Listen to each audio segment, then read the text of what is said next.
नमस्कार साथियों, स्वागत है आप सभी का वाईफाई स्टडी 2.0 पर। मैं हूं अंकित अवस्थी। जैसा कि आप सभी को ज्ञात है, आज दिन भर की सुर्खियों से एक न्यूज बनी हुई थी और वो थी news CDS chief of defence staff Bipin Rawat ji के बारे में। साथियों, वो हमारे बीच नहीं रहे हैं, जैसा कि न्यूज की माध्यम से हमें ये जानकारी प्राप्त हुई है। आज हम अपने पूरे परिवार की तरफ से, अंकित परिवार की तरफ से, उन्हें अपनी तरफ से श्रद्धा सुमन अर्पित करते हुए उनकी उपलब्धियों को याद करेंगे और उनके जीवन में जो भी उनकी उपलब्धियां रही उनसे प्रेरणा प्राप्त करने का प्रयास करेंगे। तो पूरा वाईफाई स्टडी 2.0 परिवार, अनअकैडमी परिवार अपनी तरफ से अपने इस वीर योद्धा को अपनी तरफ से श्रद्धा सुमन अर्पित करता है और उनके जीवन की उपलब्धियों को आपसे डिस्कस करता है। तो शुरू करते हैं। साथियों, हमारे देश के पहले चीफ ऑफ डिफेंस स्टाफ यानी कि सेना के वो सर्वोच्च व्यक्ति जिन्हें तीनों सेनाओं के लिए सामंजस्य स्थापित करने के लिए नियुक्त किया गया था, आज दोपहर 12:20 के आसपास उनसे जुड़ी हुई एक खबर कि जिस हेलीकॉप्टर से सवार होकर वे तमिलनाडु में जा रहे थे अपनी वाइफ के साथ में, वह हेलीकॉप्टर दुर्घटनाग्रस्त हो गया।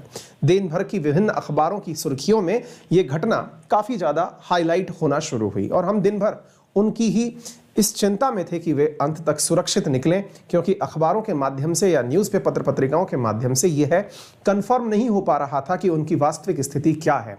पूरी तरफ से यही विश्वास था कि वो अंत में बच निकलेंगे, एक वीर योद्धा हैं। लेकिन साथियों, जैसी न्यूज़ निकल के आई जिससे ये पता चला कि सीडीएस विपिन रावत जी का इंडियन एयरफोर्स का जो चॉपर जिसमें बैठकर वे जा रहे थे, वह चॉपर पूरी तरह से दुर्घटनाग्रस्त हो गया और दुर्घटनाग्रस्त होने के बाद में तमिलनाडु के अंदर उनके चॉपर के क्रैश होने के कारण उसमें सवार उनके साथ इन भारतीय सेना के जवान और जो क्रू था, यानी जिसकी जो उसको चलाने के लिए जो पायलट नियुक्त थे, उनकी भी मौके पर मौत हो गई।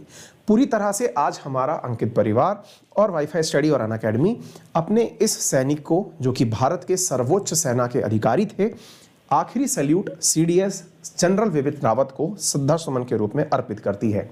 साथियों, विपिन रावत जी का जन्म 16 मार्च 1958 में उत्तराखंड में हुआ था और आज इन्होंने अपने आखिरी सांस ली है। इनकी उपलब्धियों के बारे में अगर हम चर्चा करें तो इनके बारे में कहना तो ये कम होगा कि इन्होंने किस किस प्रकार के मेडल प्राप्त किए, लेकिन फिर भी हम आपको बताना चाहेंगे कि इन्हें देश का पहला चीफ ऑफ डिफेंस स्टाफ 30 दिसंबर 2019 को नियुक्त किया गया था। इन्होंने 1 जनवरी 2020 को अपना पद ग्रहण किया। इससे पूर्व ये भारत के chairman of chief of staff committee थे, जो कि भारत के 57th स्टाफ ऑफ कमेटी थे। 26th chief of army staff यानी भारतीय सेना के जनरल के रैंक पर ये रह चुके थे। 4 स्टार जनरल रैंक के ये अधिकारी थे। तमिलनाडु में जिस सेना के हेलीकॉप्टर में सवार थे, वहां पर इस हेलीकॉप्टर के क्रैश करने से इनकी मृत्यु हुई। और साथियों, भारत के रक्षा मंत्री राजनाथ सिंह जी के द्वारा प्रधानमंत्री, राष्ट्रपति, विपक्ष के नेता, तमाम अधिकारियों, सभी उनके द्वारा इन्हें अपनी तरफ से श्रद्धांजलि अर्पित की गई है। भारत ने जिस जगह पर यह क्रैश देखा, साथियों, तमिलनाडु के कुन्नूर में यह क्रैश हुआ था, जिसमें जनरल विपिन रावत हेलीकॉप्टर में सवार थे। यह जगह ऊटी के नजदीक है, तमिलनाडु में स्थित है। साथियों, सीडीएस विपिन रावत जिस हेलीकॉप्टर से जा रहे थे, वह हेलीकॉप्टर नीलगिरी और कोयंबटूर के नजदीक वाले स्थान पर यह घटना हुई। नीलगिरी और कोयंबटूर के मध्य की ही यह घटना है, जहां पर सीडीएस विपिन रावत जी का वीआईपी हेलीकॉप्टर क्रैश कर गया था। साथियों, जहां पर ये लैंड करने वाले थे, जिस जगह पर ये लैंड करने वाले थे, वह जगह सुलूर एयरबेस थी, जहां पर इन्हें लैंड करने से मात्र 10 किलोमीटर पहले ही इनका हेलीकॉप्टर जो है वो क्रैश कर गया। ऐसा पता चला है वहां के माध्यम से कि 85% तक जो यहां पर सवार थे वो पूरी तरह से जल गए। इसमें सवार जो नागरिक थे वो सब तरह से जल गए, जो सैनिक थे वो जल गए। उनकी पहचानने में भी बड़ी दिक्कतें आई और चश्मदीदों का कहना था कि यहां हेलीकॉप्टर पेड़ पर गिरा था, जिसकी वजह से पूरी तरह से आग लग गई और आग का गोला बन गया। हमें कुछ विजुअल्स तमाम पत्र पत्रिकाओं के माध्यम से प्राप्त हुए, जिन्हें हम आपसे साझा कर रहे हैं। यह न्यूकन न्यूज के माध्यम से प्राप्त जानकारी है, जिसमें आप हेलीकॉप्टर को पूरी तरह से यहां पर क्रैश हुआ देख सकते हैं कि किस प्रकार से यह घटना हुई। और यहां पर हेलीकॉप्टर के आग के जो नजारे हैं और हेलीकॉप्टर के यहां पर कुछ भी नमूने यहां पर दिखाई नहीं पड़ रहे हैं।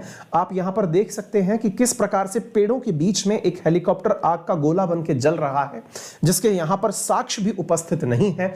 और भारत ने अपने यहाँ पर अपने ये जो वीर जवान हैं, हमारे जो सेना के चीफ ऑफ डिफेंस स्टाफ हैं, उन्हें इस दुर्घटना में खो दिया है। साथियों, इंडियन एयरफोर्स के द्वारा दिन में एक सूचना जारी करके कहा गया था कि भारतीय सेना का MI-17 V5 हेलीकॉप्टर इन्हें लेके उड़ा था, जिसमें कि 9 भारतीय सेना के जवान यानी कि इंक्लूडिंग CDS विपिन रावत समेत सवार थे।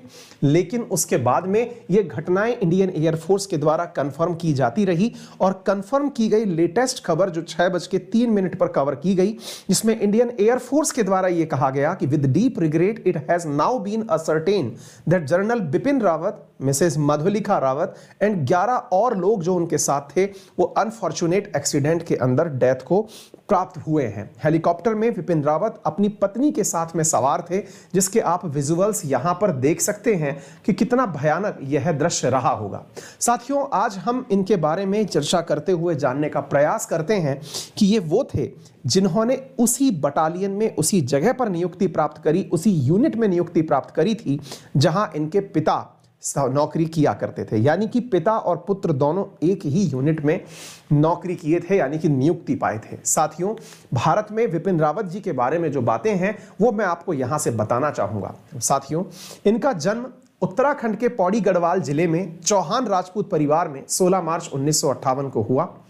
इन्हें जो रावत जो नाम के पीछे जो शब्द मिला हुआ है, असल में यह एक इनका दिया गया मिलिट्री टाइटल है जो कि राजपूतों को गढ़वाल शासकों के द्वारा दिया गया था। इनके पिता लेफ्टिनेंट जनरल लक्ष्मण सिंह रावत सेना में लेफ्टिनेंट जनरल पद से रिटायर हुए थे और 11वीं गोरखा राइफल की 5वीं बटालियन में नौकरी किया करते थे, यानी कि वहां पर नियुक्त थे। साथियों, इन्होंने 11वीं गोरखा राइफल की 5वीं बटालियन में ही, जहां इनके पिता ने लेफ्टिनेंट जनरल पद से रिटायरमेंट लिया था, वहीं पर 16 दिसंबर 1978 को इन्होंने अपनी पद की प्राप्ति की और 1 सितंबर से लेकर के 31 दिसंबर तक ये देश के 37वें उपसेना प्रमुख रहे। 31 दिसंबर 2016 को ये देश के 27वें आर्मी चीफ के पद पर नियुक्त किए गए। 27 दिसंबर 2019 को चीफ ऑफ स्टाफ कमेटी के 32वें चेयरमैन नियुक्त किए गए। साथियों, भारत में ये जिस पद पर तैनात थे वो पहली बार सृजित किया गया पद था। आपको पता होगा कि भारत ने जब 1999 के समय पर भारत ने पाकिस्तान के साथ कारगिल में युद्ध किया था, उस समय पर भारत की तीनों सेनाओं को एक ऐसे पद की आवश्यकता हुई जो कि भारतीय सेना में थल सेना, गगन सेना यानी कि नभ सेना और जल सेना, इन तीनों को सामंजस्य स्थापित कर सके। एक ऐसे पद की आवश्यकता वर्ष 1999 में जब कारगिल युद्ध हुआ तब प्रकट की गई थी। यानी भारत में हर सेना का प्रमुख तो होता है, लेकिन इन तीनों सेनाओं को कोऑर्डिनेट करके एक प्रकार से एक ही समय पर डायरेक्शन देने के लिए कोई पद भारत में नहीं था। इसी के चलते 1999 में की गई डिमांड को ध्यान में रखते हुए भारतीय सेना में एक चीफ ऑफ डिफेंस स्टाफ का पद सृजित किया गया। भारतीय सेना में चाहे थल सेना हो, जल सेना हो या नभ सेना हो, तीनों सेनाओं के अंदर जो जनरल रैंक के सर्वोच्च अधिकारी होते हैं ये 4 स्टार जनरल रैंक अधिकारी होते हैं। CDS का पद भी 4 स्टार रैंक का ही रखा गया और यह पद सृजित किया गया। साथियों, इनके बारे में कहा जाता है कि भारत में जो इन समय पर हथियारों का जो स्वदेशीकरण हो रहा है या फिर भारत में मेक इन इंडिया के तहत हथियारों का निर्माण हो रहा है, यह उसके पुरोधा थे। यानी कि इन्हीं के प्रयासों से भारत में यह प्रयास किया जा रहा था देश में अत्याधुनिक हथियार भारत में निर्मित हो, भारत हथियारों के मामले में मेक इन इंडिया कैंपेन चलाए। ये इनके ही प्रयासों में से एक प्रयास था। इनकी शिक्षा के बारे में अगर मैं आपको परिचय दूं तो साथियों, इन्होंने अपनी शुरुआती शिक्षा कैम्ब्रिन हॉल स्कूल शिमला से प्राप्त की थी। बाद में इन्होंने भारतीय सैन्य अकादमी देहरादून से शिक्षा ली, जहां पर इन्हें बेस्ट कैडेट के नाम से सॉर्ड ऑफ ऑनर यानी कि सम्मान में इन्हें सॉर्ड ऑफ ऑनर पदक दिया गया। यहां से फिर ये फोर्ट लीवनवर्थ चले गए अमेरिका में, डिफेंस सर्विसेज स्टाफ कॉलेज के अंदर इन्होंने पढ़ाई करी और हायर कमांड कोर्सेज में जानकारी प्राप्त करी। मद्रास यूनिवर्सिटी से डिफेंस स्टडीज में एमफिल, मैनेजमेंट में डिप्लोमा, कंप्यूटर स्टडीज में डिप्लोमा इन्होंने प्राप्त किया। 2011 में उन्हें मीडिया सामरिक अध्ययनों के अनुसंधान के लिए चौधरी चरण सिंह यूनिवर्सिटी मेरठ की ओर से डॉक्टरेट ऑफ फिलॉसफी से सम्मानित किया गया था। साथियों, अपने पद पर रहते हुए इन्होंने बहुत सारे सम्मान प्राप्त किए, जिनमें से परम विशिष्ट सेवा मेडल उत्तम युद्ध सेवा मेडल, अति विशिष्ट सेवा मेडल, युद्ध सेवा मेडल और सेना मेडल शामिल हैं। साथियों, जिस हेलीकॉप्टर से ये सफर कर रहे थे वह Mi-17 V5 हेलीकॉप्टर है।